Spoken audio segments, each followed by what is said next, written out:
इसकी क्या वजह है किसी को मालूम नहीं है। बहरहाल हम तो वेलकम करते हैं कि ये अदालतें चलें, और हम तो हमेशा ये कहते हैं, और आज फिर मैं कहना चाहता हूँ कि इन अदालतों में कैमरे लगाएं और पाकिस्तान के अवाम को दिखाएं कि यहाँ कौन सी करप्शन हुई है।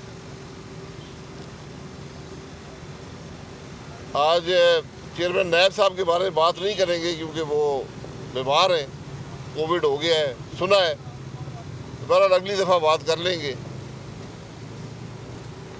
लेकिन आज जो कल शाम जो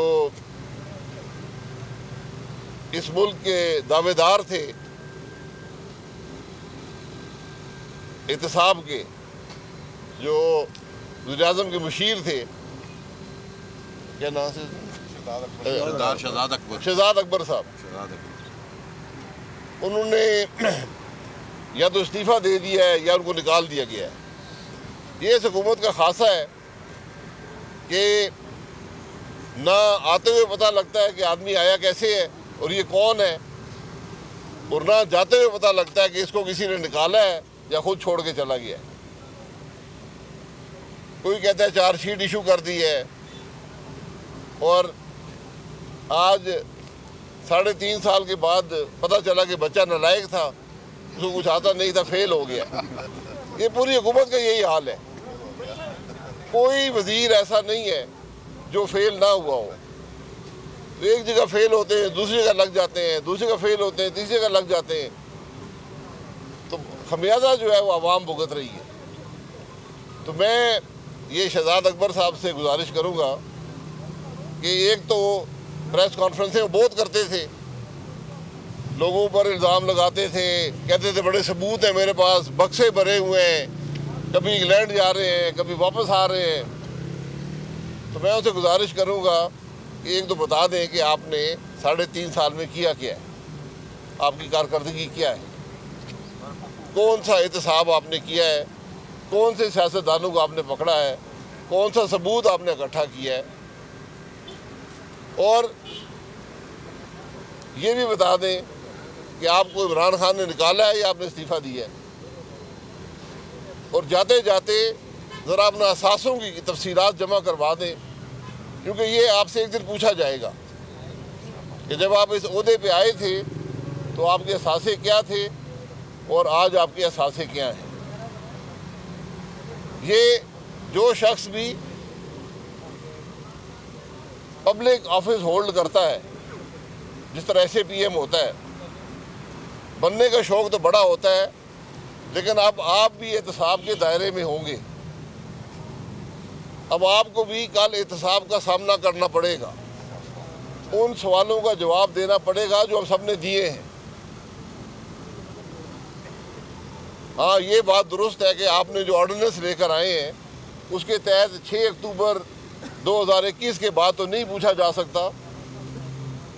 वो NRO अपने आप को दे दिए, लेकिन 6 अक्टूबर से पहले आपको जवाब देना पड़ेगा। और सिर्फ इनको नहीं, ये तमाम जो वज़ीर मुशीर यहाँ बैठे हुए हैं, और एक फ़ौज है जिनका सिर्फ काम प्रेस कॉन्फ्रेंसें करना है और अजीब अजीब मज़ाक़ किस्म के मज़ाक़ खेज़ दावे करना, बातें करना, तमाशा लगा हुआ है मुल्क में। और बात यहाँ तक नहीं है, वज़ीर-ए-आज़म साहब खुद अतवार के दिन जलवा अफरोज़ हुए TV पर, और उन्होंने कहा कि अगर मैं सड़कों पर निकल आया तो आपको छुपने की जगह नहीं मिलेगी। यार, पाकिस्तान के अवाम तो पहले ही घबराए हुए थे, अब सारे ही घबरा रहे कि क्या बनेगा क्या हमारा। जब मुल्क का वज़ीर-ए-आज़म मुल्क के अवाम को धमकियाँ देना शुरू कर दे, यार हुकूमत में रहकर तुमने अवाम को छुपने की जगह नहीं छोड़ी है, तो हुकूमत छोड़ोगे तो पता नहीं क्या करोगे।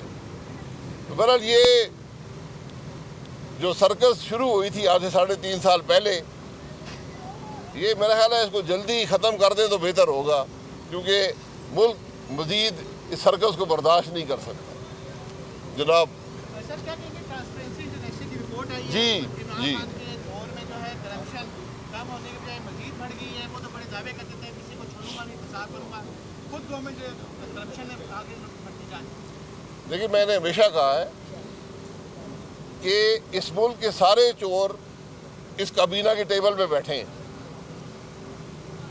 कौन सी वजारत है जिसके अंदर अरबों सैकड़ों अरबों का स्कैंडल नहीं है? दवाइयों से लेकर LNG तक, बिजली तक, गंदम तक, चीनी तक, हर मामले में सैकड़ों अरब के स्कैंडल हैं।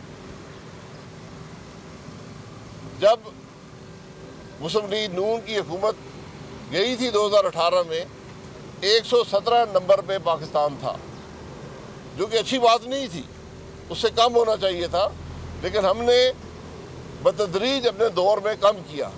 मुस्लिम लीग नून के 5 साल में जो करप्शन का इंडेक्स था उसमें कमी वाक़या हुई, यानी ये महसूस किया गया कि पाकिस्तान एक ईमानदारी की तरफ जा रहा है, करप्शन कम हो रही है।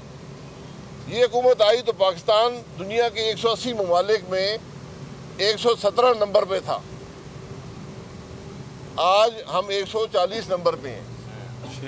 2021 में पाकिस्तान 140 नंबर पे, सिर्फ 40 मुल्क रह गए। तो इमरान खान जब बाहर निकला तो ये इंशाल्लाह 180 पे हम होंगे। अभी तो अंदर बैठे हुए हैं, जब बाहर आके करप्शन करनी शुरू की। आज आप पंजाब के अंदर देख लें, जो तमाशा अफसरों का वहाँ लगा हुआ है। आज पंजाब गवर्नमेंट के अफसर पैसे देकर लगते हैं और हर महीने भी पैसे देते हैं। DG खान का कमिश्नर, 10 कमिश्नर वज़ीर आला के अपने डिवीज़न के अंदर बदल चुके हैं, 10 कमिश्नर। तो ये अगर आप है, इसकी क्या वजह है? इसकी वजह सिर्फ करप्शन है कि अफसरों से पैसे मांगे जाते हैं, लिए जाते हैं, जब वो नहीं दे सकते तो नया बंदा लेके आ जाता है। और आप हर महकमे के अंदर देखें, ये करप्शन की फहरिस्त मौजूद है। तो आज इमरान खान साहब, क्योंकि अब तो एहतसाब के जो दावेदार थे वो तो इस्तीफ़ा देकर या निकाल दिए गए हैं, चेयरमैन नायब साहब भी बीमार हैं, तो इमरान खान साहब ये जो दावे करते थे करप्शन रोकने के, तो आज पाकिस्तान 140 नंबर पे पहुंच गया है। इसका जवाब हुकूमत दे सकती है। आज करें ना प्रेस कॉन्फ्रेंस, पाकिस्तान को बताएं ना कि पाकिस्तान में क्यों करप्शन बढ़ गई है। आज पाकिस्तान में इस हुकूमत के दौर में 6% सालाना के एतबार से करप्शन बढ़ती जा रही है। 117 पे पाकिस्तान था, आज 140 पे। जी क्या कि सर आज PTM की जो स्टीयरिंग कमेटी है उसका भी बताया जा रहा है, कोई इजलास है, मौलाना फजल रहमान से भी मुलाकात हो रही, तो ये मामला जो है लॉन्ग मार्च के नहीं, आज PTM का सरबराही इजलास है, उसमें तमाम सिफारिशात स्टीयरिंग कमेटी की हैं, वो वहाँ पर कंसिडर होंगी और मुशावरत का अमल जो है PDM का और फैसले हैं वो इंशाल्लाह आगे बढ़ेंगे। 23 तारीख को इंशाल्लाह लॉन्ग मार्च होगा। बहुत शुक्रिया। सब्सक्राइब करें और बेल दबाएं ताकि कोई खबर रह न जाए।